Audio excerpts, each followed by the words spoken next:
یہ خطبہ فتاوی میں علماء کے مختلف الآراء ہونے کی مذمت میں ارشاد فرمایا گیا ہے۔ حضرت علی اپنے اس خطبے میں ارشاد فرماتے ہیں، جب ان میں سے کسی ایک کے سامنے کوئی معاملہ فیصلے کے لیے پیش ہوتا ہے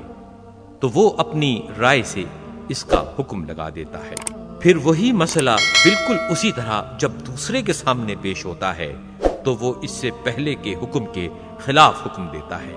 پھر یہ تمام کے تمام قاضی اپنے اس خلیفہ کے پاس جمع ہوتے ہیں جس نے انہیں قاضی بنا رکھا ہے، تو وہ سب کی رائےوں کو صحیح قرار دیتا ہے، حالانکہ ان کا اللہ ایک، نبی ایک اور کتاب ایک ہے۔ انہیں غور تو کرنا چاہیے، کیا اللہ نے انہیں اختلاف کا حکم دیا تھا اور یہ اختلاف کر کے اس کا حکم بجا لاتے ہیں، یا اس نے تو حقیقتاً اختلاف سے منع کیا ہے اور یہ اختلاف کر کے عمدن اس کی نافرمانی کرنا چاہتے ہیں،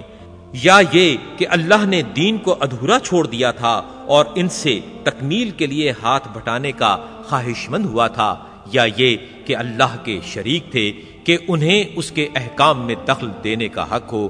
اور اس پر لازم ہو کہ وہ اس پر رضامند رہے، یا یہ کہ اللہ نے تو دین کو مکمل اتارا تھا مگر اس کے رسول صلی اللہ علیہ وآلہ وسلم نے اس کے پہنچانے اور ادا کرنے میں کوتاہی کی تھی۔ اللہ نے قرآن میں تو یہ فرمایا ہے کہ ہم نے کتاب میں کسی چیز کے بیان کرنے میں کوتاہی نہیں کی، اور اس میں ہر چیز کا واضح بیان ہے، اور یہ بھی کہا ہے کہ قرآن کے بعض حصے بعض حصوں کی تصدیق کرتے ہیں اور اس میں کوئی اختلاف نہیں۔ چنانچہ اللہ کا یہ ارشاد ہے کہ اگر یہ قرآن اللہ کے علاوہ کسی اور کا بھیجا ہوا ہوتا تو تم اس میں کافی اختلاف پاتے، اور یہ کہ اس کا ظاہر خوشنما اور باطن گہرا ہے، نہ اس کے عجائبات مٹنے والے اور نہ اس کے لطائف ختم ہونے والے ہیں۔ ظلمت، جہالت کا پردہ اسی سے چاک کیا جاتا ہے۔